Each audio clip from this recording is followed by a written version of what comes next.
Good morning, ladies and gentlemen. So in this episode, we're going to be covering Eve Echo's shield rep versus armor rep, because there's been some, let's say, passionate people, aka morons, that they don't actually understand how this works, and they're just parroting things that other people have said. And so I'm going to try and drop a bomb of knowledge on you people that aren't really getting it. So yes, I realize unexpected fittings. It doesn't fit into your very small world of, I don't know. But yeah, enough shit talking for a second. Let's just jump into the details.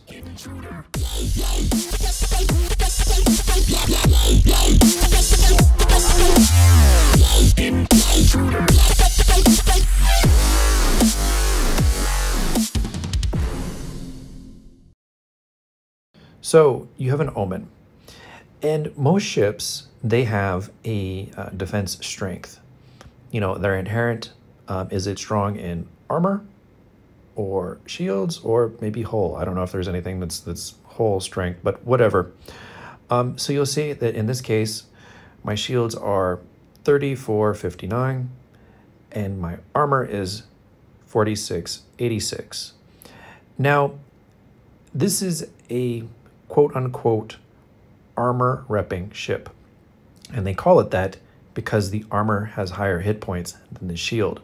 Now, if you go over to like a, you know, Navy issue, something, our favorite ship, it's going to be more of a shield repping.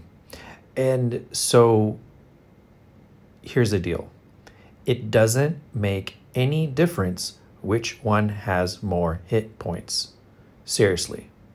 Because if you're going to be doing some sort of fitting that modifies that, that works on a constant.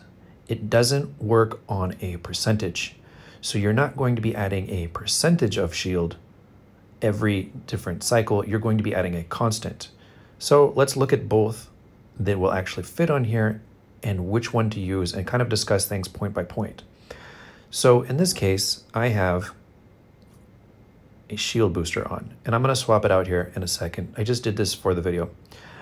The shield boost amount starts at a base of 365 every 6 seconds.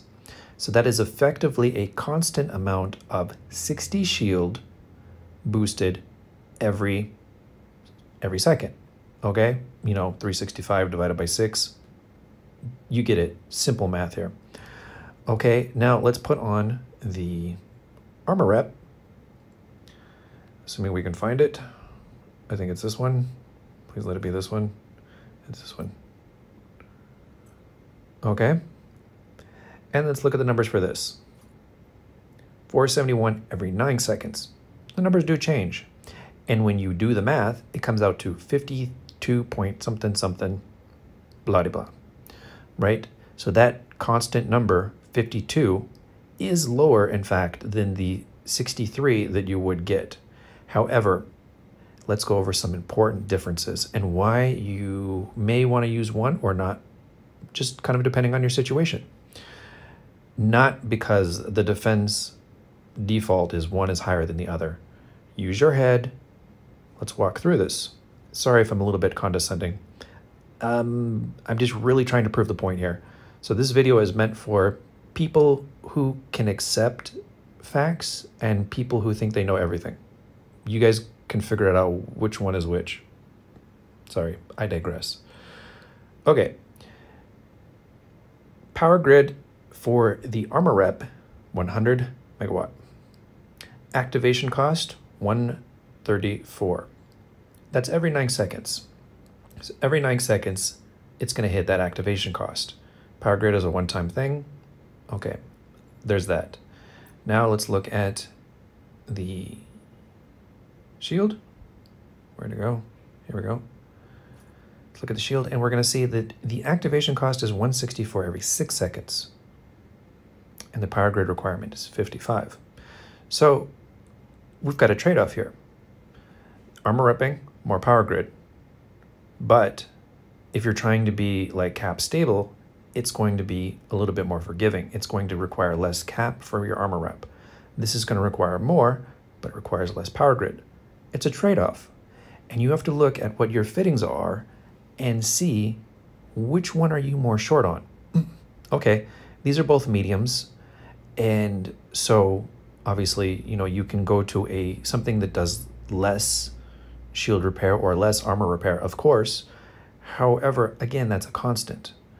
So do you want more repair or do you want less? And at what point are you sacrificing less repair just because you wanted to be cap stable?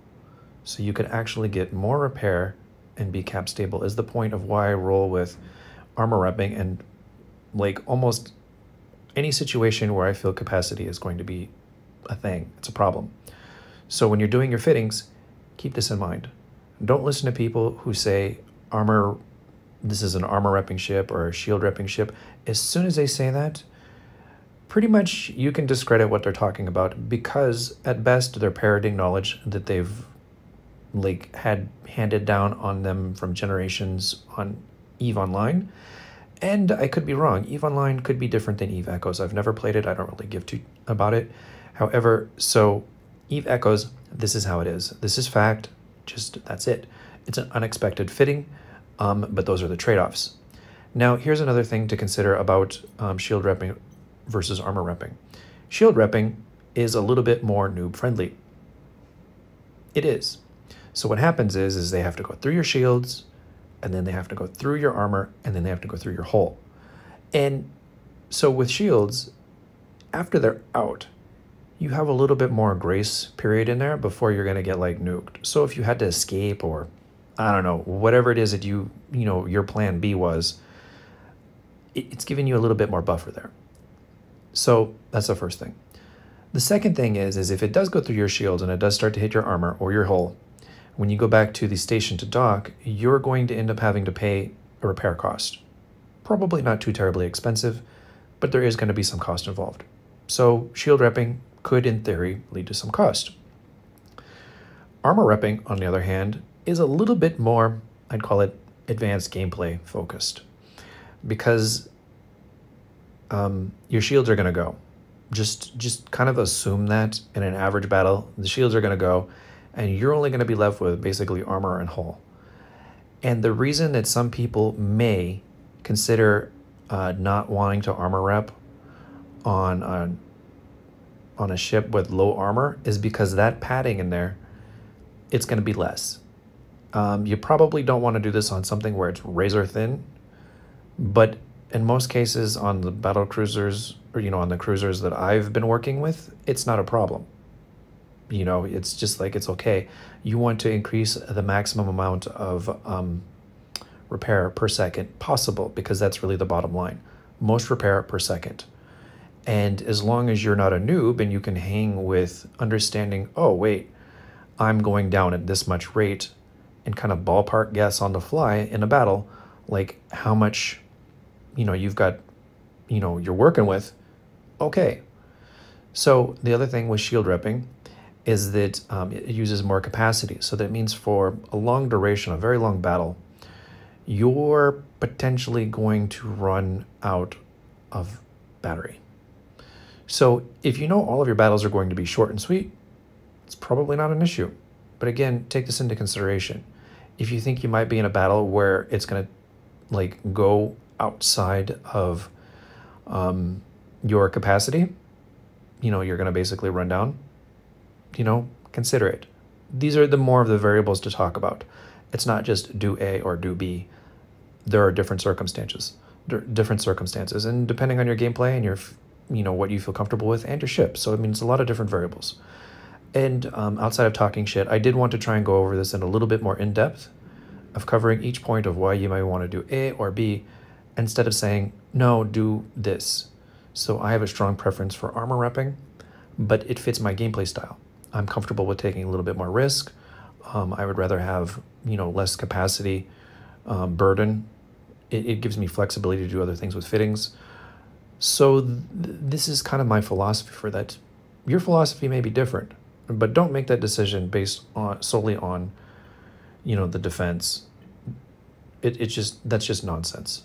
So please God, don't tell me armor repping or shield repping ships, stuff like this. This is just this is only one little data point in a very complex system of fittings, defense, and gameplay style.